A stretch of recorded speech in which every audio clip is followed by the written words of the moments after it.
Mga kababayan, kamusta po? Si Kamanong po, nagbabalik na naman po muli ay inyong lingkod para po magkomento po sa inyo dito po sa Tambayan mga kababayan. Magandang umaga po muna sa inyo, tanghali, hapon, gabi at madaling araw po sa ating lahat. Sana po nasa maayos po tayong kalagayan mga kababayan. Magkomentuhan na po tayo mga tambay. Ito po, pinag-uusapan na po ito sa social media at sa mainstream media. Ito pong pahayag at sa loobin po na ni Diskaya po mga tambay. Dahil po nag-aalala po si Sara Diskaya, lalong-lalo po kung siya po ay makukulong mga kababayan. Ito po, pakinggan po natin siya mga kababayan at komentuhan po natin.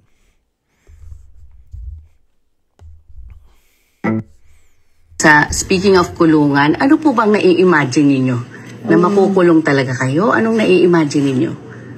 Siyempre, you don't just think of, hindi ako makukulong kasi nadamay lang ako. Niisip ko long term din, baka mamaya talagang makulong talaga ako. Ayoko sana.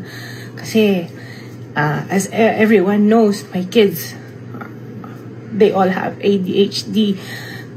Husband ko nasa Senate. Tapos ako makukulong. Ang hirap. Hindi ko alam kung paano mga anak ko. Hindi ko talaga alam. Sorry. Yung anak niyo ang main concern niyo po, ma'am, of course. Sobra concern ko mga anak ko. Kasi kung ano man ginagawa namin para sa mga anak na tapos biglang ihihibalay ako sa mga anak ko. Yun yung pinakamahirap. Na mahiwalay sa mga anak. So, speaking of kulungan, ano po bang nai-imagine ninyo? Na makukulong talaga kayo? Anong nai-imagine ninyo? Siyempre, you don't just think of, hindi ako makukulong kasi nadami. Yan po mga tambay, isa niya pong pinag-aalala ni Diskaya po mga tambay. Ayan po. Tingnan po natin, tuloy pa natin. May lang ako. Niisip ko long term din, baka totoo naman po yun. Talagang makukulong ka dahil nga ikasangkot ka rin sa mga maanomalya na issue. Dahil isa kang contractors, tapos ang mga proyekto mo, maiipit ka. Dahil unang-una nga, karamihan ng proyekto mo ay mahihina. Mahina ang standard. Isa po yan sa isa mong issue. Hindi po ba? At ang pinakamahirap din kasi na nangyari sa'yo, Sara Diskaya, yung nakipagsabwatan ka rin sa mga politiko. Yung sistema. Nahandun kasi systematic Di ba? Nagkaroon po kayo ng sabwatan lahat. Magmula sa DPWH, mga engineer, mga matataas na opisyalis dyan. Hindi po ba? At mga politiko. Hindi po ba? Unang-una, talagang ginusto mo rin yung trabaho na yan na alam mong napakarungis. Napakarungis na trabaho, kaya lang ginusto nyo kasi dahil nga sa sobra napakadali ng pera sa trabaho na yan. Hindi po ba? Easy money. Easy money po mga tambay. At syempre yung sistema. Kinain po kasi kayo ng sistema. Hindi po ba? Pero kung kayo po ay matino po ng mga contractors, hindi po ninyo dadanasin yan. Kaya lang po, hindi ka titinong contractors pagka ganyan naman po ang lakaran sa gobyerno. Dahil unang-una, gustuhin mo man umayos at tumino ang iyong proyekto, kung ibibigay naman sa iyong proyekto, ay hindi po tama at kumpleto ang pera na budget para sa proyekto. Ganon po ang nangyayari. Hindi po ba? Kaya nga po yung sinasabi po natin, damay na sila Damay na kayo sa sitwasyon na yan. Talagang ipakukulong ka nila. Dahil unang-una, humahanap sila ng polgay. Humahanap sila ng masisisi.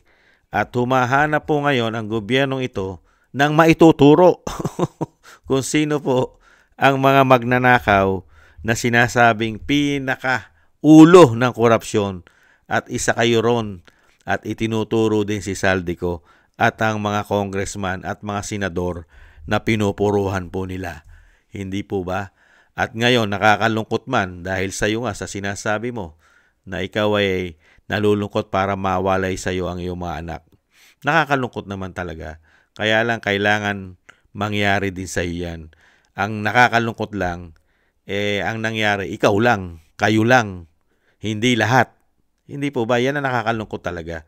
Napakasakit na kung ikaw na contractors at hindi ka naman taong gobyerno, ay makukulong. Pero yung mga taong gobyerno na napakalaki ng ginawang pagkakasal at pagnanakaw sa ating bansa ay hindi makukulong. Di po ba? Unfair. Unfair po kasi yun eh. Sila makukulong. Pero yung mga gumagawa at patuloy na ginagawa for how many long years, dekada na nagnanakaw sa pera ng taong bayan ay nananatili pong malaya ang mga ito. Hindi po ba nakakalungkot?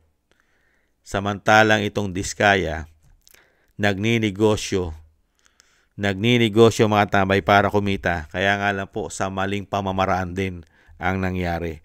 Nakipagsabwatan po kasi sila, mga kabayan, dito sa mga mandarambong at magnanakaw sa gobyerno. Yan sa pangunguna po ng DPWH at syempre po sa mga politiko. Hindi ka kinatigan eh. Una-una, malaki kasi ang ulo na nasasangkot. Pero, kung ikaw naman ay kukunin na state witness ng pamahalaan, baka mabawasan ang iyong kaso. Baka pagsauliin ka na lang ng mga pera na nakuha mo sa mga proyekto na kinita mo. Baka sakali. Kaya lang, hindi naman gagawin na ikaw ay kuning state witness. Ang mga Diskaya, lalong-lalo ikaw, Sara, baka hindi ka kuning state witness dahil ituturo mo sila eh. Hindi po ba? At yan ang iniiwasan nila. Sara, na ituro mo sila. Hindi po ba? At nang sila ay maipit din at mapabalik din ang pera na ninakaw nila at makulong pa sila. Hindi nila gagawin yan, Sara Diskaya, na sila ay maipit at ikaw ay kuning state witness. Kaya ka nga ipakukulong eh. Di ba? Walang iniwan po yan kay Napoles.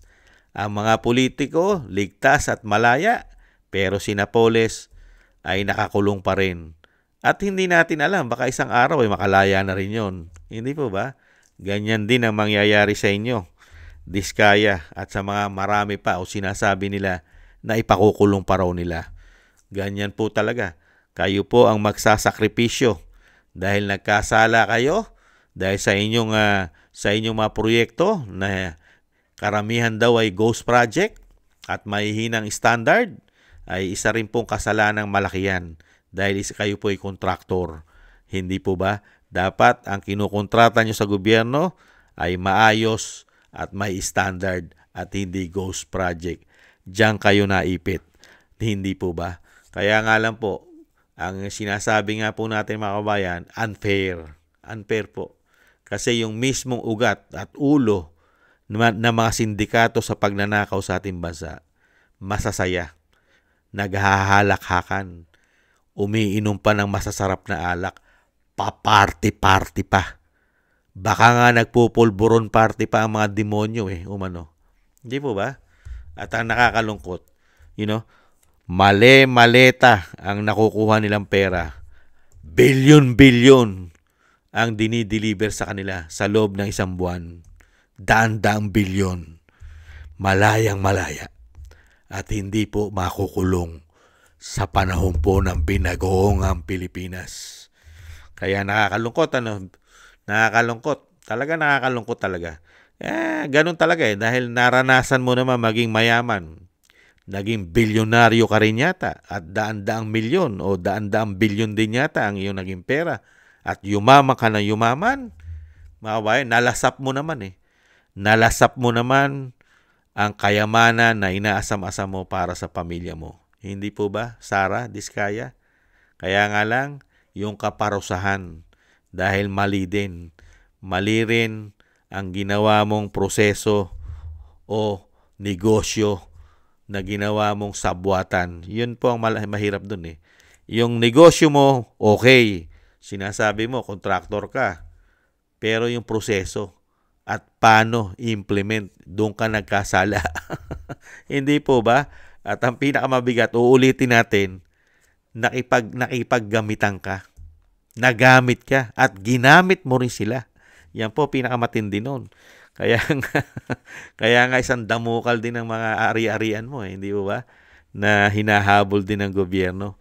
Kaya yung pagsisisi, lagi po talagang nangyayari yon. At totoo po talaga mga kabayan. Alin po, ang pagsisisi ay laging nasa huli.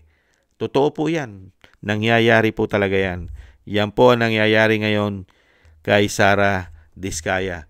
Yung pagsisisi, nagsisisi siya dahil may iwanan niya mga anak niya. Pero nung panahon na sila'y tumatamasa sa mga kontrata na nakukuha nila sa gobyerno, hindi po nila naisip na bandang huli ay mangyayari po sa kanila yan. Kaya nga po ang pagsisisi ay nasa huli, mga kababayan. Ang nakakalungkot, mga kababayan, kayo lang. Kayo lang. Di po ba? Pero hindi kami masaya. Hindi po masaya si Kamanong, hindi po masaya ang taong bayang matitino. Dahil bakit kayo lang? Nasaan ang iba? Nasaan ang ulo? Hindi po ba? Yan po mga kabayan, ang komento po natin dito po kay Sara Diskaya na siya po ay nalulungkot sa nangyari po sa kanyang sarili at sa kanyang pamilya. Huwag ka naman malungkot dahil sobra-sobra naman ang iyong kinita sa gobyerno. Hindi po ba? Thank you po sa gusto po ng ating tambayang makabayan sa YouTube at TikTok.